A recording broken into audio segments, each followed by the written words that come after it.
1월 12일 화요일 본문 말씀은 마태복음 1장 1절에서 17절까지 말씀입니다. 제가 하나님 말씀 봉독해 드리겠습니다. 아브라함과 다윗의 자손 예수 그리스도의 계보라. 아브라함이 이삭을 낳고 이삭은 야곱을 낳고 야곱은 유다와 그의 형제들을 낳고 유다는 다말에게서 베레스와 세라를 낳고 베레스는 헤스론을 낳고 헤스론은 람을 낳고 람은 아미나답을 낳고 아미나답은 나손을 낳고 나손은 살루몬을 낳고 살몬은 라합에게서 보아스를 낳고 보아스는 룻에게서 오벳을 낳고 오벳은 이새를 낳고 이새는 다윗 왕을 낳으니라. 다윗은 우리아의 아내에게서 솔로몬을 낳고 솔로몬은 르호보암을 낳고 르호보암은 아비야를 낳고 아비야는 아사를 낳고 아사는 여호사밧을 낳고 여호사밧은 요람을 낳고 요람은 우시야를 낳고 우시야는 요담을 낳고 요담은 아하스를 낳고 아하스는 히스기야를 낳고 히스기야는 므낫세를 낳고 므낫세는 아몬을 낳고 아몬은 요시야를 낳고 바벨론으로 사로잡혀 갈 때에 요시야는 여고냐와 그의 형제들을 낳으니라.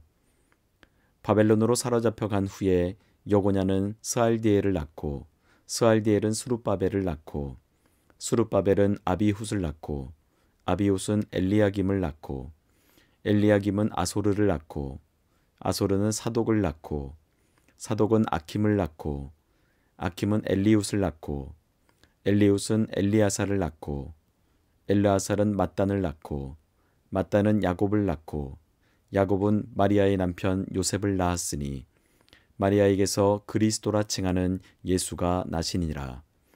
그런즉 모든 대수가 아브라함부터 다윗까지 14대요 다윗부터 바벨론으로 사로잡혀 갈 때까지 14대요 바벨론으로 사로잡혀 간 후부터 그리스도까지 14대더라. 아멘. 오늘 함께 읽은 마태복음 1장은 예수 그리스도의 족보와 탄생 그리고 그의 어린 시절을 기록하며 예수 그리스도는 메시아이심을 밝히고 있습니다. 마태가 기록한 예수 그리스도의 족보는 아브라함과 다윗의 정통을 잇는 후손이며 메시아 왕으로서 오신 분임을 보여주고 있습니다. 마태복음 1장 1절에서 17절의 기록은 예수 그리스도가 아브라함과 다윗의 자손임을 증거합니다. 1절을 보시면 예수님을 아브라함과 다윗의 자손 그리스도라고 기록하고 있습니다.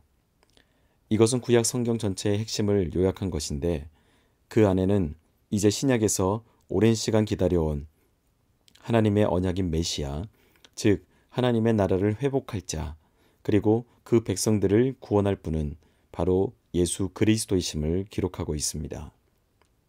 마태가 이 책을 기록할 당시 대부분의 유대인들은 예수라는 사람이 진정으로 약속된 왕 혹은 그리스도라는 사실에 회의를 갖고 있었습니다. 그들의 그런 이유는 예수님은 겨우 지방 출신의 목수의 아들에 지나지 않았고 그들이 원하고 바라는 화려함과 여러 가지 배경과 경력이 뒷받침되는 것도 아니었고 정치적인 능력을 가지고 있지도 않았고 군사적으로 강력한 힘을 갖고 있는 것도 아니고 권위가 있는 그런 왕도 아니었기 때문입니다. 예수님은 유대인들이 원했던 왕의 조건과는 너무나 먼 사람이었다는 것이죠.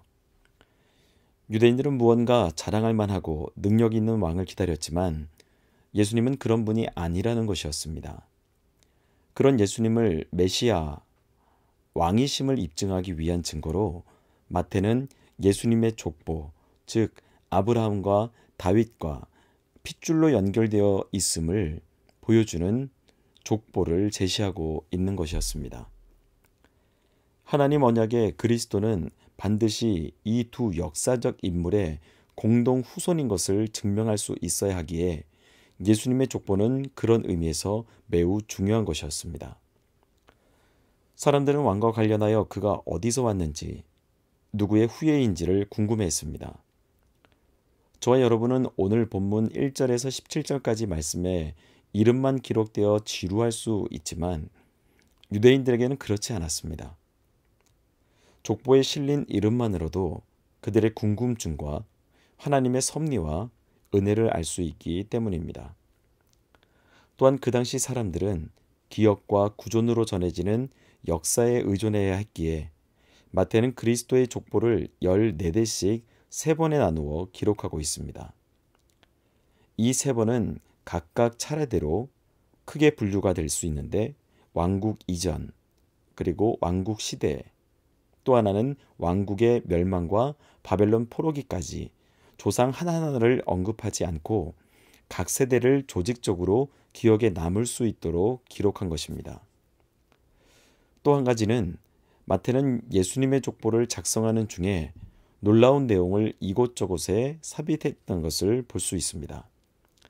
당시 유대 족보로서는 전례가 없는 이름에도 여인들의 이름을 4명이나 포함하고 있다는 겁니다. 더욱이 그 중에는 이방 여인도 있었는데요. 마태는 누구도 부인할 수 없는 족보를 사용해서 1세기 유대인들의 마음에 이방인들까지도 새 언약의 왕국에 분명히 포함되어 있다는 사실을 보여주고 있는 것입니다. 선민 사상으로 가득 차 있던 유대인들에게 믿음으로 하나님의 나라는 누구든지 갈 수 있다는 것을 직접적으로 보여주고 있는 거죠. 저도 오늘 말씀을 묵상하면서 비록 족보의 특성상 많은 이름들이 기록되어져 있지만 그 중에 예수 그리스도의 족보에 실린 여인들의 이름을 보며 묵상을 했습니다. 하나님의 언약을 위해 쓰임받은 많은 믿음의 선진들도 있었지만 4명의 쓰임받은 여인들처럼 하나님의 나라 족보를 이어가는 믿음의 사람들이 되어야 될 필요가 충분히 있다는 겁니다. 그런 의미에서 저와 여러분들이 하나님의 나라의 족보를 이어가는 믿음의 사람들이 될 수 있기를 축복합니다. 함께 기도하겠습니다. 존귀하신 하나님 아버지, 크신 은혜와 사랑을 감사합니다. 예수 그리스도의 족보를 통하여 하나님의 언약을 알게 하시고 족보에 기록된 믿음의 선진들과 여인들의 이름을 보며 성경을 통해 자세히 그들의 모습을 돌아보게 하심을 감사합니다.